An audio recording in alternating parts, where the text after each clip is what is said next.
Hey everyone, we got a very boring week, but I do enjoy boring weeks in FFBE with 3 units in a sweep this week, but all 3 of them are not good.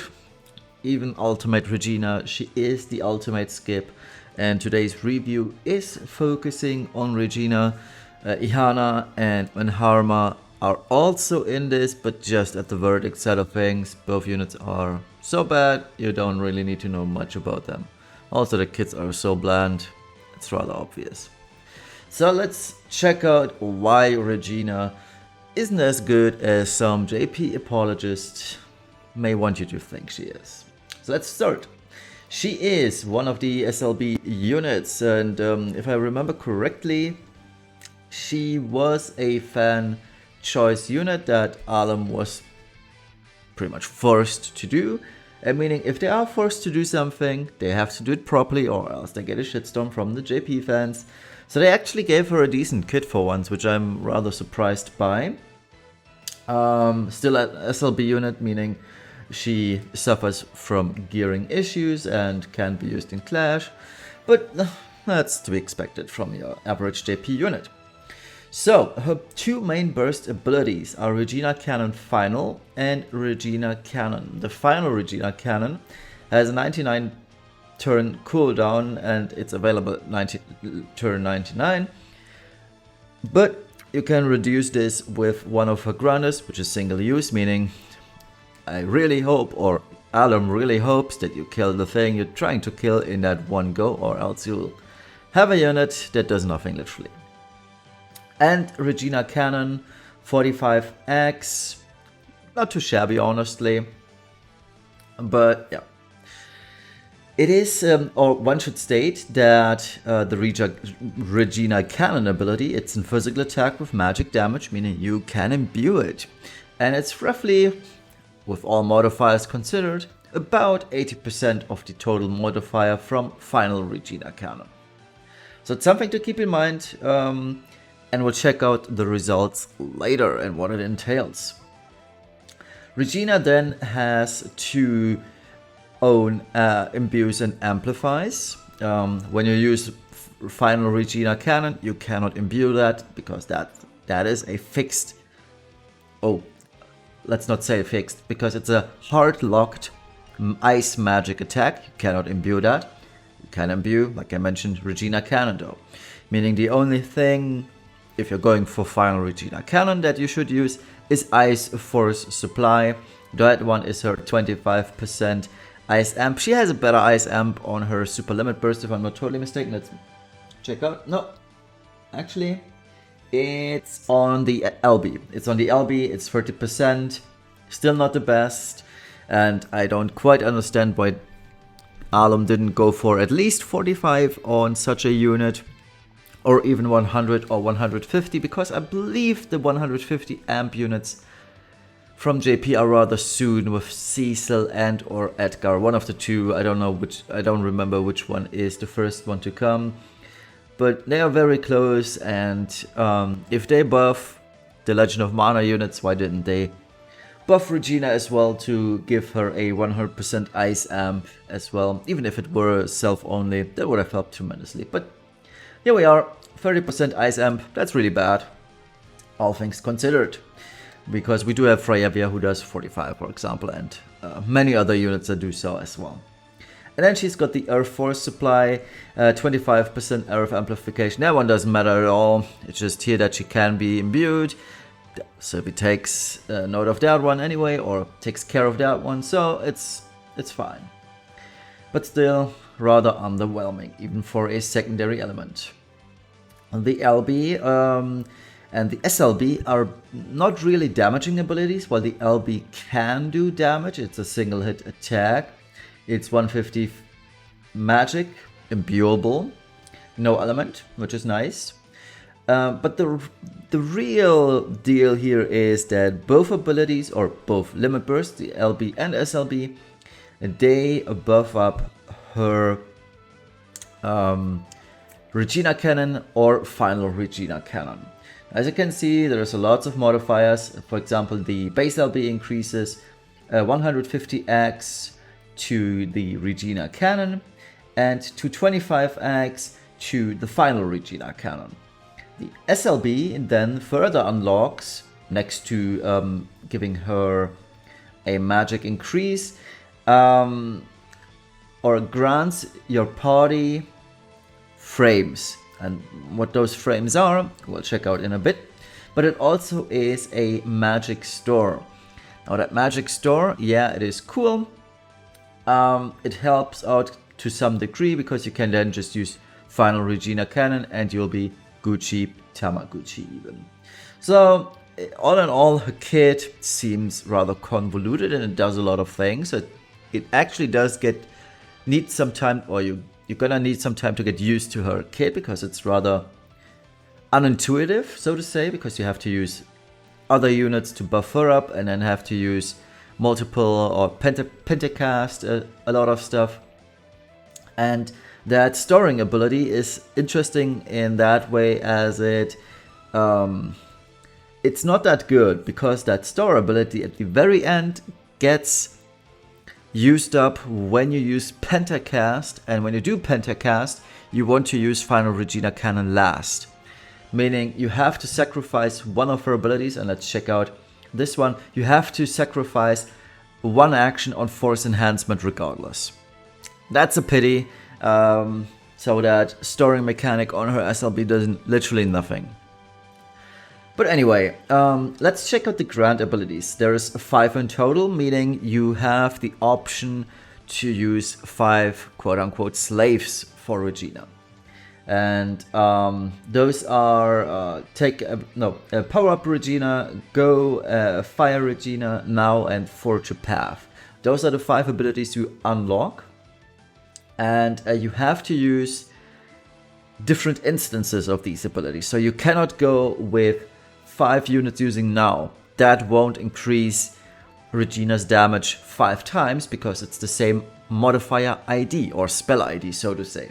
Meaning each unit has to use different actions. So one unit has to use Power Up Regina, one unit has to use Go, one unit has to use Fire Regina, the other has to use Now, and the final one has to use Forge a Path. That way you can maximize her final Regina cannon ability. So keep that in mind. We will also find out whether it is actually a good idea to use 5 units to power up that single Regina, or whether it's better to use just 1, 2, 3, 4, or not at all. Or even not use Regina at all, which, spoiler, is the case. Her kit furthermore has a few decent abilities. There's the anti-fairy magic module. She has the same for Machina and Demon, which is reminiscent of her 7-star kit, so they did well in that regard. 150% killers, damage mitigation against the types, ability modifiers, and I do like to mention that the 7-star unit had higher killers than this. Why can't she have 250% killers or 200% killers like a 7-star?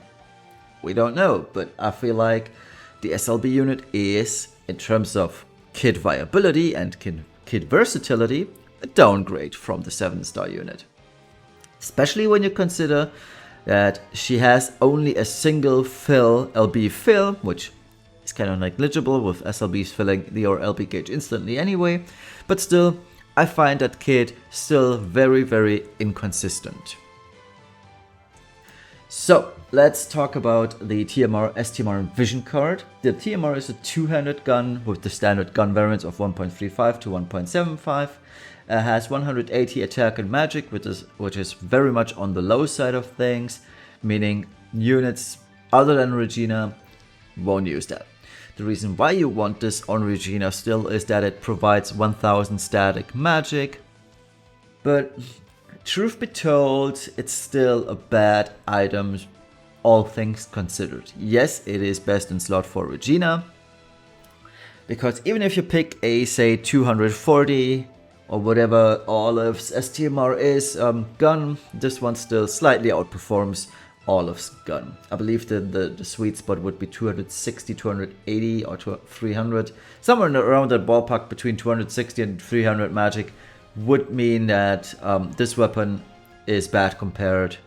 So the Trustmaster of Regina would be worse than the other weapon, but we don't have that weapon yet, so time will tell whether this weapon will be ever relevant. For now it is, but whether it is in the future is to be up for grabs.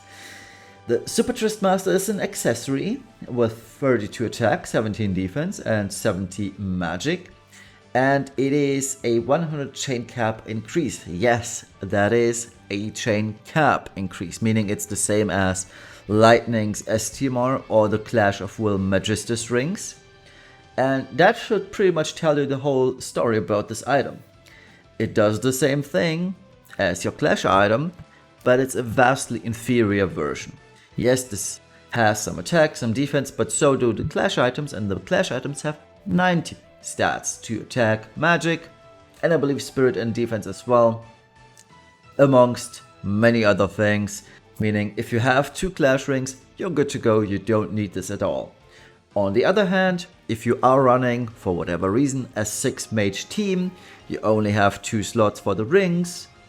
There are still 2 more slots with the chest as well as the helmet to go for chain cap increase, meaning there is some merit to using this item. On the other hand, you probably won't end up using it regardless, because we do have better stat sticks than this. For example, Ihana's, that is the Floral Falal Ihana, that one has 100 magic, nothing else though, but still, better stat stick, you probably won't end up needing more chain cap than we already have. But if you are a rather new player or missed out on a few dark visions, this is still good. I don't want to dismiss this as a useless item, it certainly is not. It is technically pretty good, but there are far better options available. The vision card on the other hand is straight up garbage. It's 80 attack, it's upgraded by the way. 80 attack, 60 attack and magic when using a gun, and only a gun. 200 static attack, 600 static magic, unconditional. And 50% fairy killer physical magical, unconditional as well. And if you're using this for whatever reason on a 7-star unit, that 7-star unit gains 500 static attack. And as you can see, this is an upgraded free vision card that all of you should have gotten someday along the way when getting new visions, because it's one of those randomly spawning or dropping ones.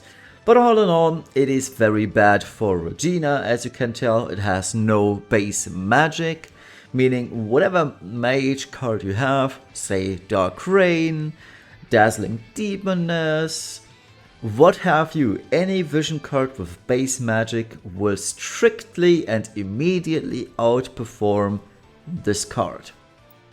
And that's due to the scaling of base magic. So yeah, all in all, the TMR is good for herself, otherwise super trash. The STMR, like I mentioned, is vastly inferior to the Clash Ring, but still somewhat useful. And the vision card, trash, not worth it. So while the kit is somewhat okay, while being inconsistent, and the slew of items that Regina brings with her is rather underwhelming. And now we're getting to the interesting bits, the damage calculation. So as always, pause the video if you want to go through all of this. Hasn't changed from the last weeks. So this is the Regina build, vetted against Aquatic and I believe Demon. Yeah, Aquatic Demon is what we're going for. Looks decent, as you can tell. Has maxed out killers, etc. So that's good. We're using this build for both, by the way, for both the imbuable and non-imbuable damage. I also included Vanharma's build in this, so Vanharma is pretty good. He has a super high base attack stat or value, meaning with a 400% stat buff, which is rather common these days, Sylvie says hello, he almost reaches 15k attack, and that's on this build, mind you.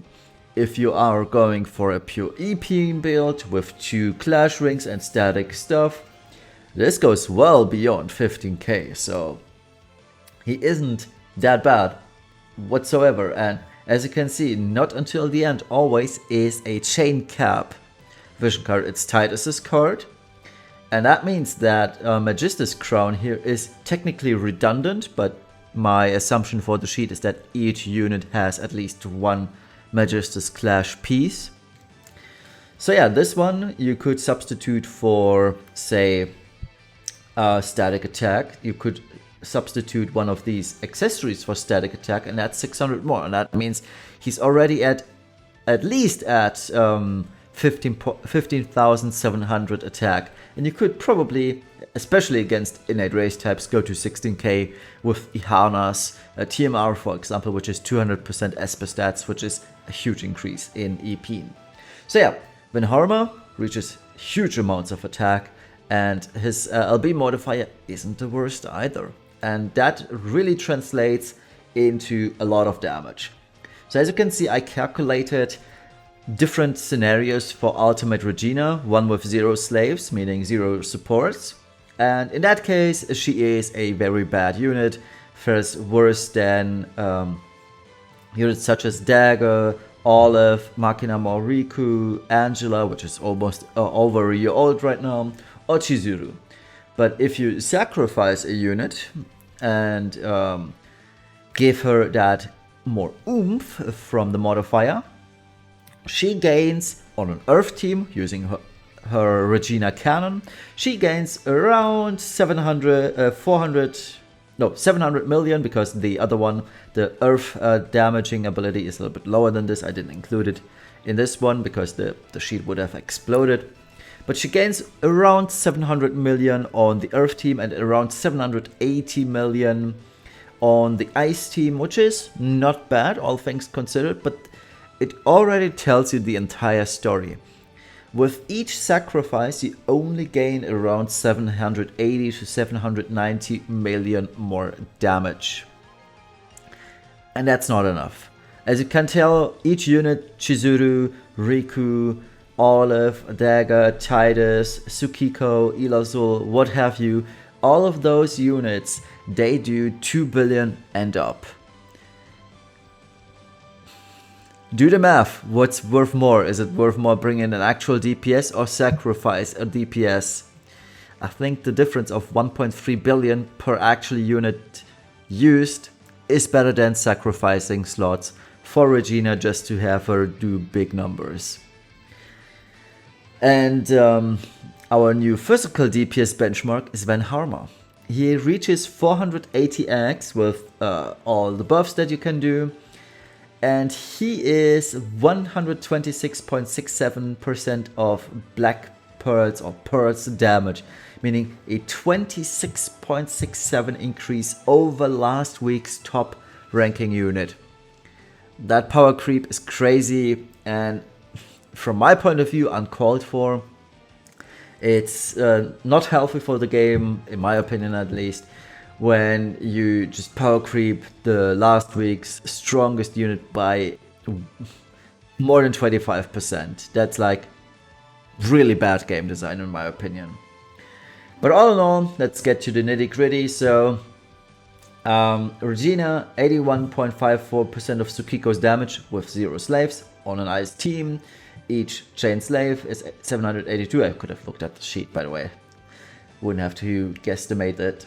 So in total, with one chain slave, Regina is 113% of Tsukiko's damage, which is a fair assumption, so to say, which is also the only one calculation I will leave on my sheet next week. I don't want to ruin my sheet with 5 or 6, 7, 8 different calculations for Regina. So next week, when you look at my spreadsheet, you will only see Ultimate Regina with 1 slave on it, because I feel like that's somewhat justifiable. Not really though. And we will now find out whether it actually is a good idea to use 1 or more chain slaves. So let's find this out. I prepared a few sheets. So the unit that you are looking at or for is Paladin Sylvie. Paladin Sylvie is on every single team these days. And it's a very obvious choice to use Paladin Sylvie as your chain slave for Regina.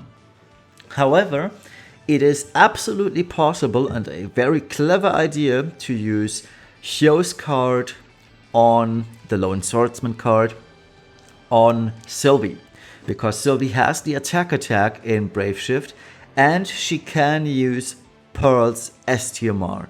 Pearl's STMR is really good. It has super high attack. It has true double hand, if I'm not totally mistaken, or does it? It has 100% Stone Killer, which is very, very nice. And it makes gearing her very, very comfortable. On the other hand, this Pearl Hammer has the best rolls you can think of.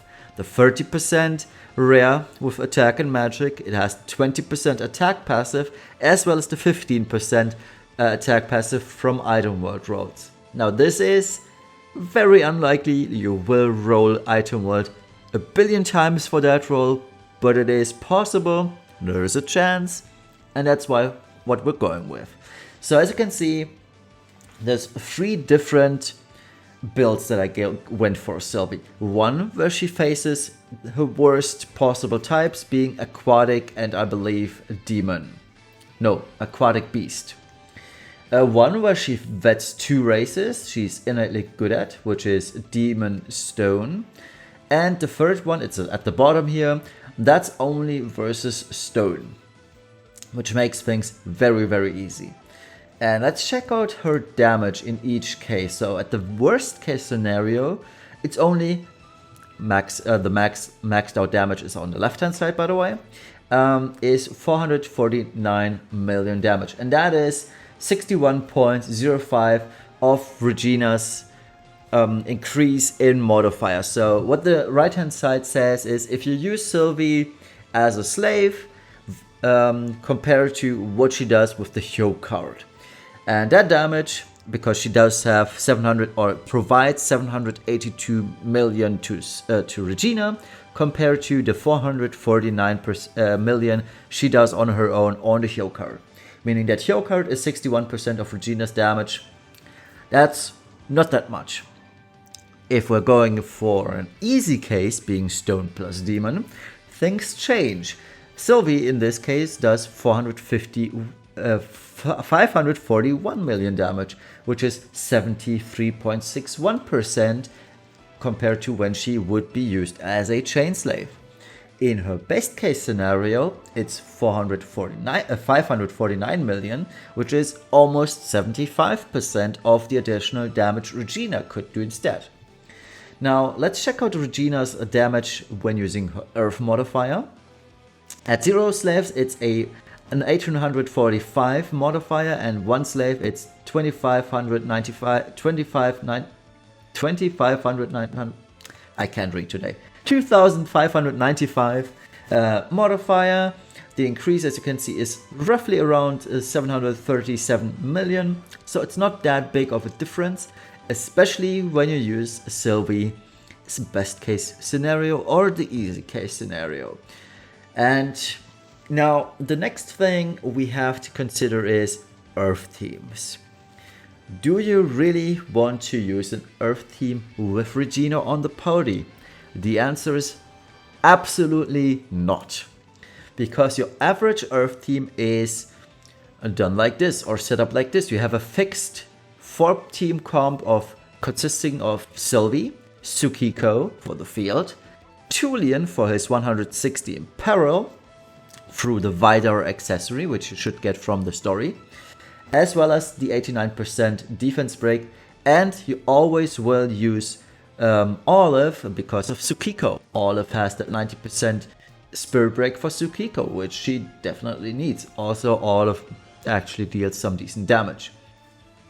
So those 4 units are always coming to the party. And then you have two slots that are up for grabs. And technically speaking, on an Earth team, you will always most likely use Esther. And the calculation in this table below shows you why you should use Esther. Esther, each unit that benefits from Esther's damage or LB field increases its damage by around about 14.29% And that's huge. That's especially huge on units that deal high damage already, such as Tsukiko. As you can see, the nominal gain is 355 million. It's still 14% of what she usually would do, or 14% more than she would usually do. But still, as you can see, while the percentage gain is the same for each unit, the nominal gain is much higher. We had the topic on the 130 level increase stat thing already.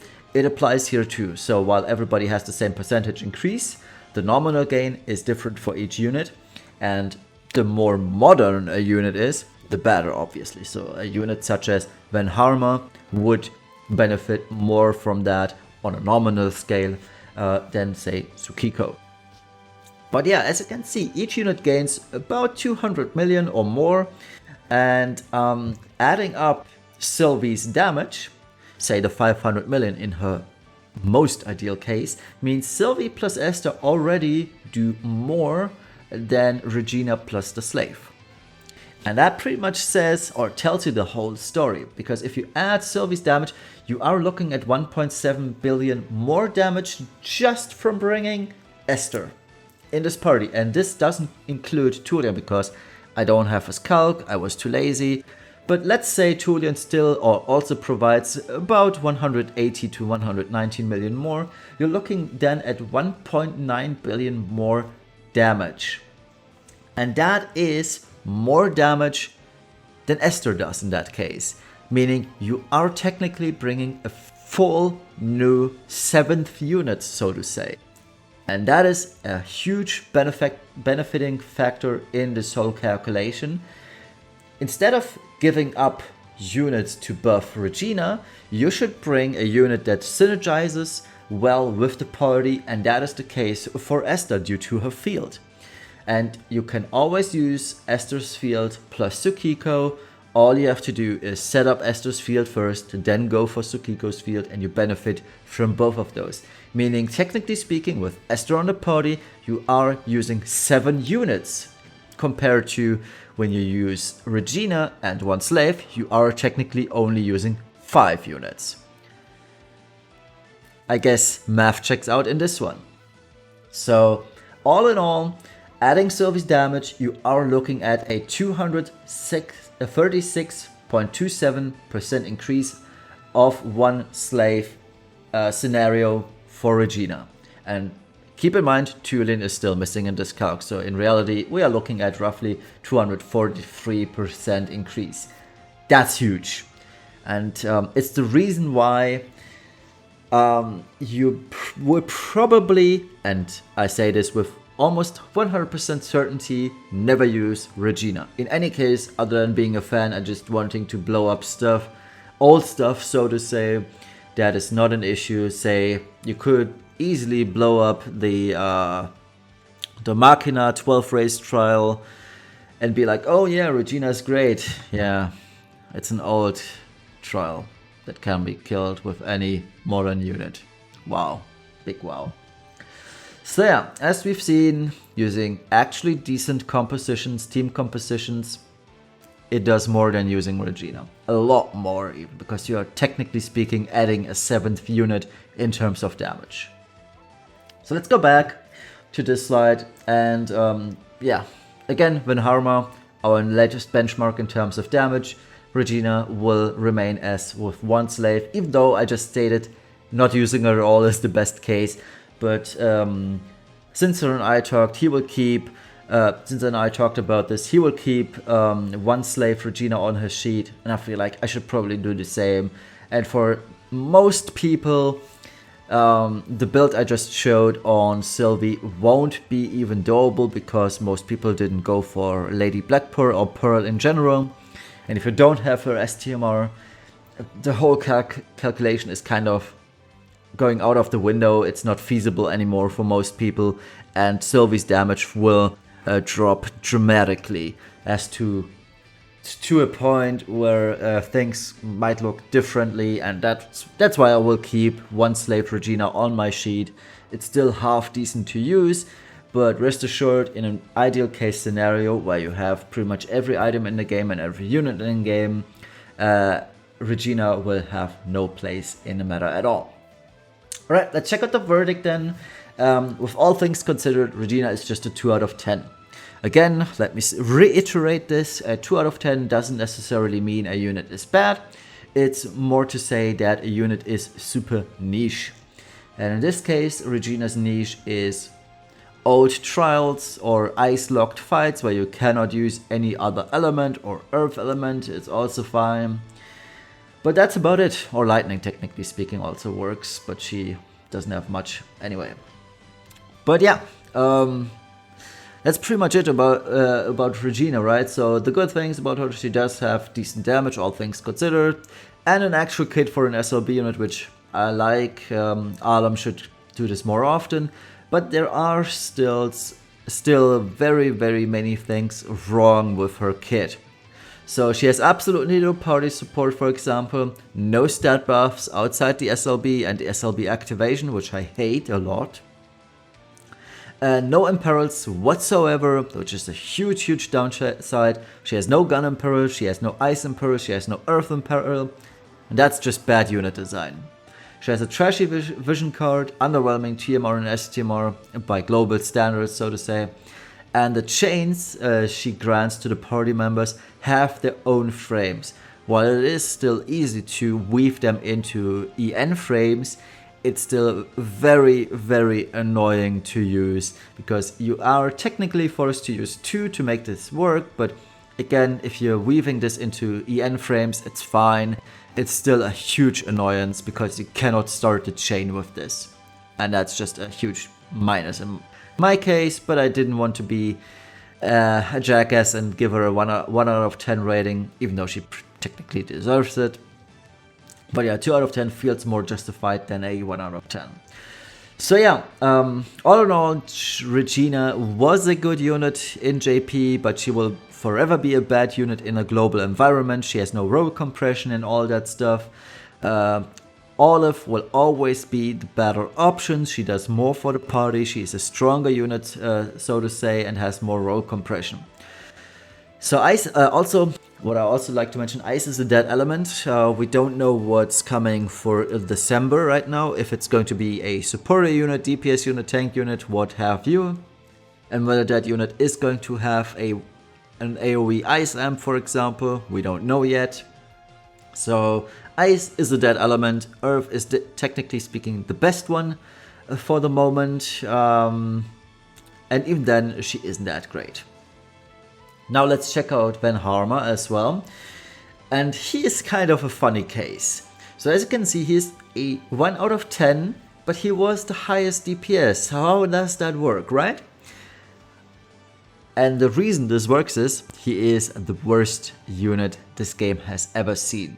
So he has no multicast. He literally has 3 abilities in his entire kit, one of which is a single use Grandis, one of which is a 2-turn cooldown available on turn 10, and one is a innate triple cast Boating Strike ability.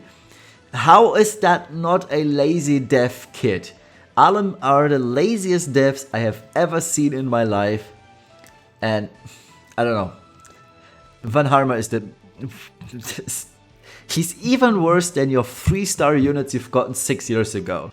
I'll go that way. He's worse than your 3-star units 6 years ago in terms of kit. And those units didn't have even materia slots.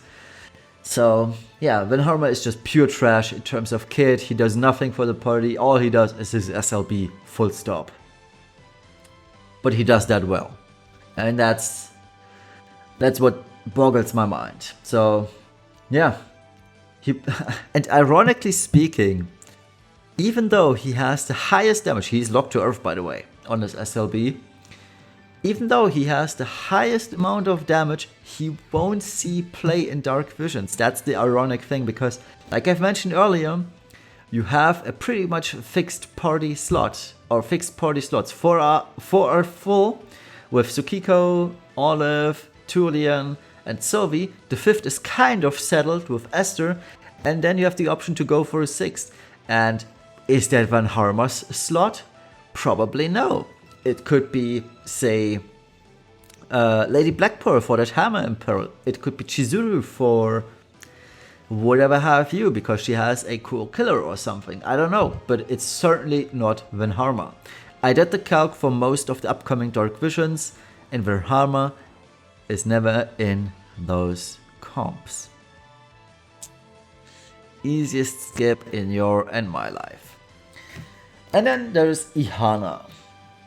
Ihana is a supporter. If you've seen Il Matal from a couple of months ago, Ihana is exactly the same unit, just different sprite and different killers and different element. So she does have a decent party support with 250% killers. Those killers are single target. And one of those killers is Insect. And Sylvie does Insect too. Granted, one party member, 250 as well, but at least it is 150 for the entire party, which means she is vastly superior. She has a good TMR. Her TMR is 200% all stats, and an okayish STMR, which I forgot what it does, but it's just okay. It's nothing to write home about. But that's about it. So she has a super bad vision card. It has 3 different killers at 75%, no static attack magic whatsoever. So kind of eh. Her SLB and LB are bad. It's just 300% stats, 250 LB damage, 150 killer buff. So that's really bad. It was also just as bad on Il Matal. The killers are detached from the triple cast, which I hate, absolutely. I hated this on Il Matal, I hate it on Ihana. And her Stonga, I believe it's called, is just a 35% amplification to Earth with Imbue on it. And that's just very low. It's lower than Sylvie and even lower than Roka. And Roka is a very old unit. She has 45% amps. So Ihana is kind of outdated the moment she released. And that's, I feel like they should have buffed Ihana the most and given her a 100% Earth AoE amplification. That should have been the update Ihana should have gotten. It wouldn't have made her good regardless, but she would have been a nice secondary option for those who do not have Sylvie, for example. But with all things considered, she's just a bad and useless unit. And I'm kind of mad at the rating system, because the rating system sees her as a 3 out of 10, but in reality she is a 1 out of 10. Because Sylvie is vastly superior. And even Roka, I would say, is so much better. Roka even has 300 LB buff on her SLB. So both Roka and Sylvie are better units. And that's pretty much all there is to say about Ihana. Get her TMR, get her off banner when you do. And that's about it. So this week is an entire skip. I love it. It saves Lapin. And saves a lot of time. So thank you all for watching. This is the end of today's review. And we'll see each other on Thursday again. See you then. Bye bye.